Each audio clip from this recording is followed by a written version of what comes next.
जयशंकर का डंडा ट्रीटमेंट। ये ट्रीटमेंट दुनिया के कई देशों को मिल चुका है, चाहे वो जर्मनी हो जिसने जब अरविंद केजरीवाल के अरेस्ट पर कमेंट किया था तो उसके राजदूत को विदेश मंत्रालय में जयशंकर ने बुलाकर डंडा ट्रीटमेंट दिया था और 5 मिनट में उनको बाहर भी निकाल दिया था।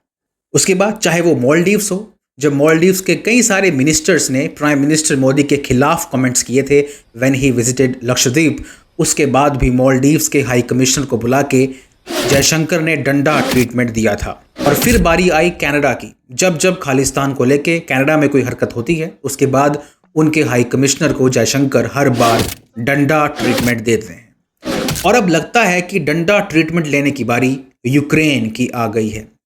यूक्रेन एक सीरियल ऑफेंडर है, चाहे वो माँ काली का अपमान करना हो या फिर इंडियंस को लो आईक्यू कम दिमाग वाला बोलना हो, यूक्रेन एक सीरियल ऑफेंडर है।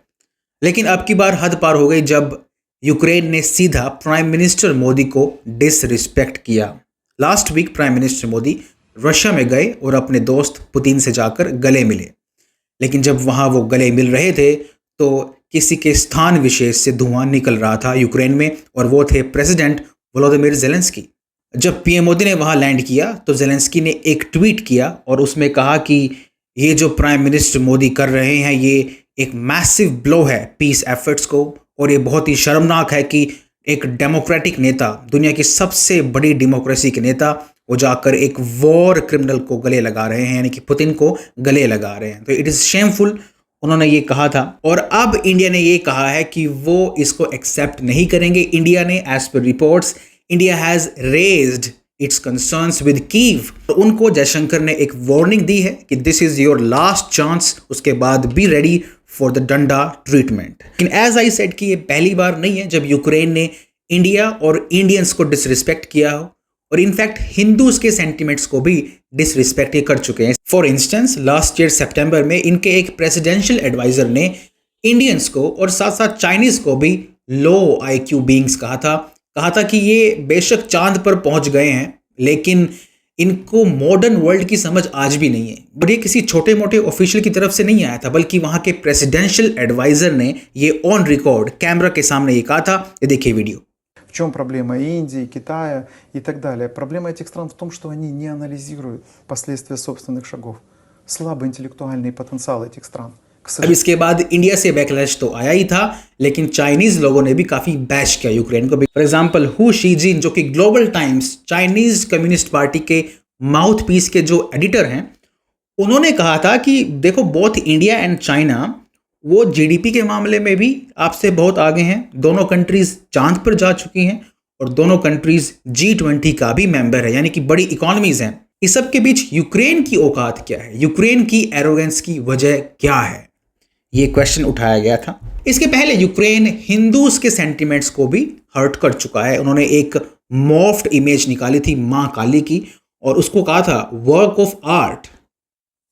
ये आपके सामने ये इमेज रही, उसके बाद उनको माफी मांगनी पड़ी थी, but it shows their mentality. और वो बार बार हिंदूज इंडियंस को ऐसे ही डिसरिस्पेक्ट करते आए हैं और अब की बार उन्होंने प्राइम मिनिस्टर मोदी को डिसरिस्पेक्ट किया है। उनकी इस फ्रस्ट्रेशन का कारण आखिर है क्या?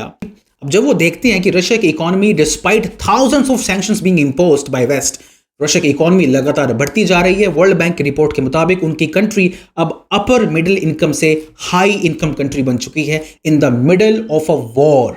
यूक्रेन इस सब को देखता है तो ऑब्वियसली इट गेट्स फ्रस्ट्रेटेड। इसके साथ साथ रशिया के पास क्या है जो यूक्रेन के पास नहीं है, इनफैक्ट यूरोप के पास भी नहीं है, वो है रशिया के पास खुद की एनर्जी है और खुद का फूड है। एनर्जी और फूड के मामले में अगर कोई कंट्री सिक्योर रहती है हमेशा तो वो एक इकोनॉमिक सुपर पावर बन जाती है। यूरोप के पास ना खुद की एनर्जी है, वो अपना फ्यूल सारा अरब कंट्री से इंपोर्ट करता है या पहले रशिया से इंपोर्ट कर रहा था। इसके अलावा फूड भी वो यूक्रेन से इंपोर्ट करता है या बाकी यूएस से इंपोर्ट करता है। तो यूरोप और यूक्रेन ना तो एनर्जी के मामले में सिक्योर है और ना ही फूड के मामले में। तो उस मामले में Russia is far far better और इसलिए Russia has to be more stable.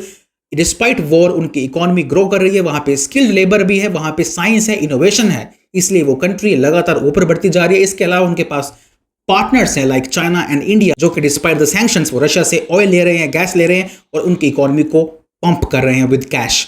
तो because of these reasons now we know why Russia is growing despite the war, and Ukraine जिसके पास अंधा पैसा आ रहा है फ्रॉम द वेस्ट, यूएस उनके अंदर millions and millions of dollars push कर रहा है, उसके बावजूद भी वहाँ की इकोनॉमी वो एक ब्लैक होल बन के रह गया है। किसी को पता ही नहीं है कि वो पैसा आखिर जा कहाँ रहा है, वो यूक्रेन की पर्सनल प्रॉपर्टी को बिल्ड करने में लगाया जा रहा है या फिर वो किसी ब्लैक मार्केट में सारा वेपन्स वहाँ के वो बेचे जा रहे हैं। किसी को कोई आइडिया नहीं है, but still it is going on, and that's why we see why Ukraine is literally begging everywhere.